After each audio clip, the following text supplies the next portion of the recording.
ظلمتوں کا بادشاہ فرعون کا زمانہ۔ دنیا کی تاریخ میں کچھ قومیں ایسی گزری ہیں جو ظاہری ترقی اور طاقت کے باوجود باطنی اندھیروں میں ڈوبی ہوئی تھیں۔ ان میں سب سے نمایاں نام ہے قوم فرعون۔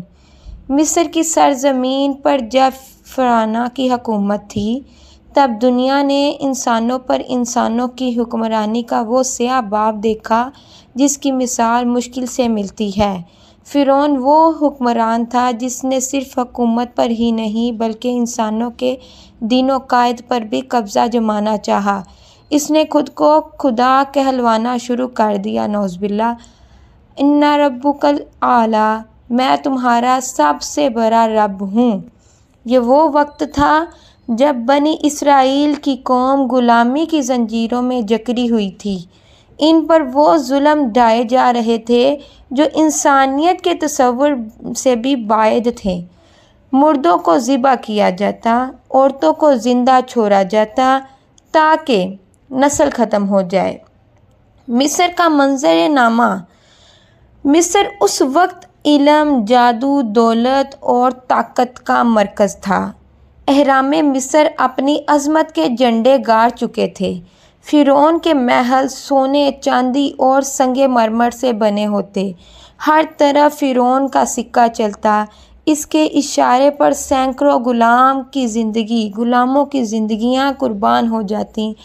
فرعون کے دربار میں جادوگر، کاہن، عالم اور درباری چاپلوسوں کی قطاریں لگی رہتی، لیکن اس عروج کی چمک کے پیچھے ایک ظلم کی سیاہی چھپی تھی۔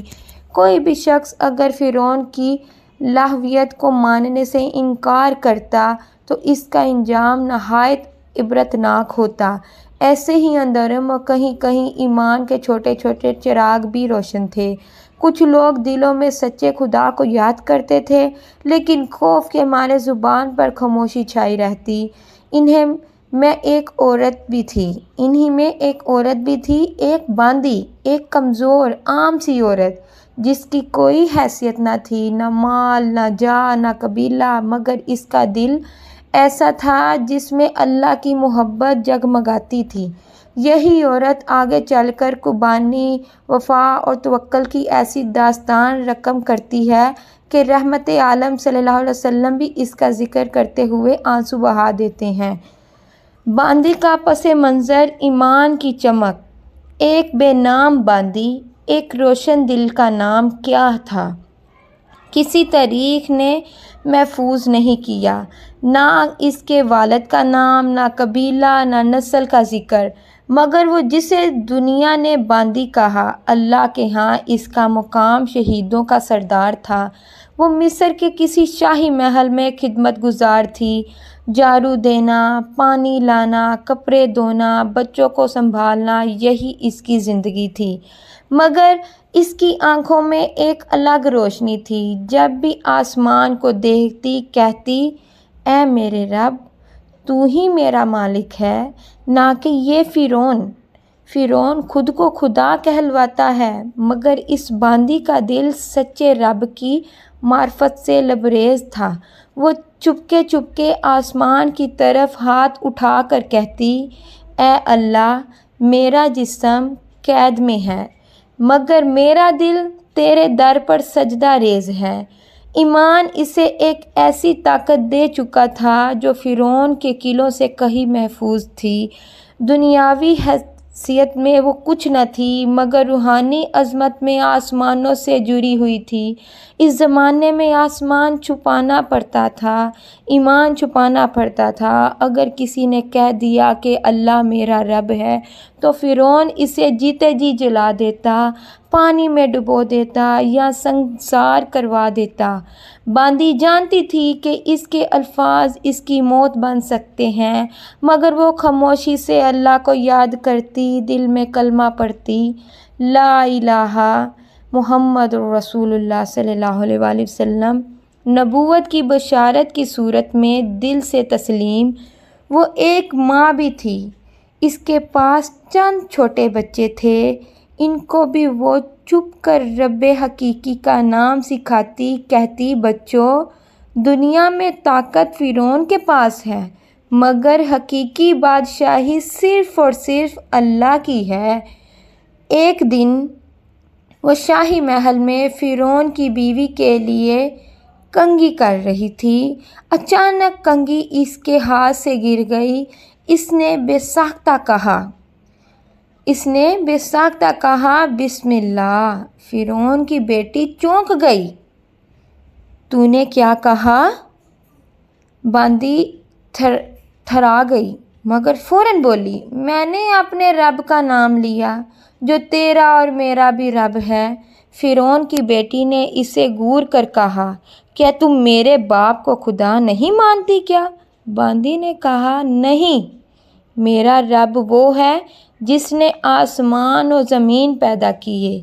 تمہارا باپ ایک انسان ہے، رب نہیں۔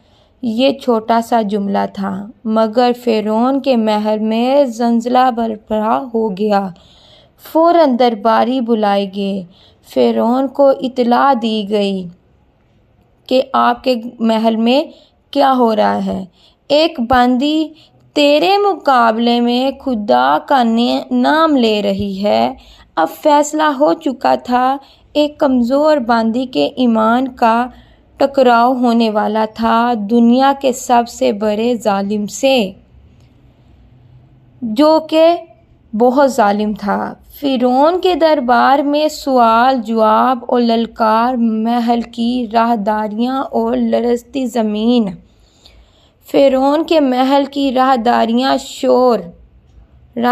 شور کرنے لگیں، شور سے گونج رہی تھی۔ درباری، محافظ، خادمین سب حیران تھے۔ ایک باندی نے فرعون کی خدائی کو جھٹلایا۔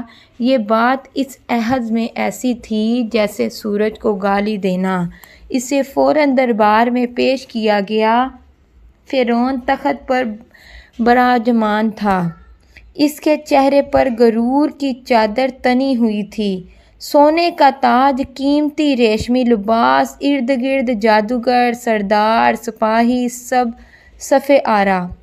اور دربار میں داخل ہوتی ہے ایک باندی، پھٹے ہوئے کپڑے، ننگے پاؤں، ہاتھوں میں مشقت کے نشانات، لیکن آنکھوں میں ایک ایسی چمک جیسے دل میں ایمان کا سورج چمک رہا ہو۔ فرعون نے طنزیہ انداز میں کہا، تم وہ ہو جس نے کہا ہے کہ میرا رب کوئی اور ہے؟ باندی نے نہایت سکون سے کہا، ہاں، میرا رب اللہ ہے، وہی جو تجھے بھی رزق دیتا ہے اور مجھے بھی۔ دربار میں سناٹا چھا گیا۔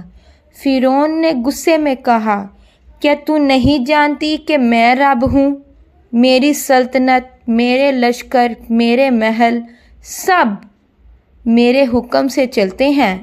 باندی نے نظر اٹھائی اور کہا، تیرا جسم بھی اللہ کا محتاج ہے، اگر وہ تیری سانسیں روک لے تو تو کچھ نہیں۔ یہ سن کر فرعون غیظ و غضب میں پاگل ہو گیا۔ اس نے زمین پر عصا مارا اور چلایا، میں تجھے اور تیرے بچوں کو ہنڈیاں میں ابال دوں گا۔ باندی نے کہا، میرا جسم جل سکتا ہے مگر میرا ایمان نہیں۔ فرعون کے جادوگر، وزیر اور سردار یہ سب دیکھ کر چونک گئے۔ ایک باندی جس کے پاس نہ ہتھیار ہے نہ فوج، فرعون کے سامنے ایسے کھڑی ہے جیسے کوئی پہاڑ۔ اس کی آواز میں کوئی کپکپاہٹ نہیں، چہرے پر کوئی خوف نہیں۔ ایک جادوگر بولا، یہ عورت کوئی عام نہیں، یہ اپنے خدا پر ایسا یقین رکھتی ہے جو ہم نے کبھی نہ دیکھا۔ بچوں کی آزمائش۔ فرعون نے کہا، میں تجھے اکیلے نہیں، تیرے بچوں کو بھی زندہ ابالوں گا۔ باندی کی آنکھوں میں آنسو نکلے مگر وہ بولی، اے میرے رب، میری اولاد کو اپنے دین پر ثابت قدم رکھنا۔ فرعون نے حکم دیا کہ دیگ تیار کی جائے، پانی چڑھایا جائے، آگ جلائی گئی، بچوں کو لایا گیا، سب سے پہلے سب سے بڑا بچہ، پھر ایک ایک کر کے۔ باندی کانپ رہی تھی مگر زبان پر اللہ کا نام تھا۔ اچانک سب سے چھوٹا بچہ جو ابھی گود میں تھا اللہ کے حکم سے بول اٹھا، اماں مت گھبرا، تو حق پر ہے، صبر کر، جنت ہمارا انتظار کر رہی ہے۔ پورا دربار لرز اٹھا، فرعون چونک گیا، درباری دم بخود ہو۔ ایسا معجزہ، ایک شیر خدا بچہ جو توحید کی گواہی دے رہا ہو۔ باندی نے آسمان کی طرف دیکھا، مسکرائی اور بولی، اے میرے رب، میں تجھ پر ایمان لائی، میرا جسم تیری راہ میں قربان، میری روح تیرے سپرد۔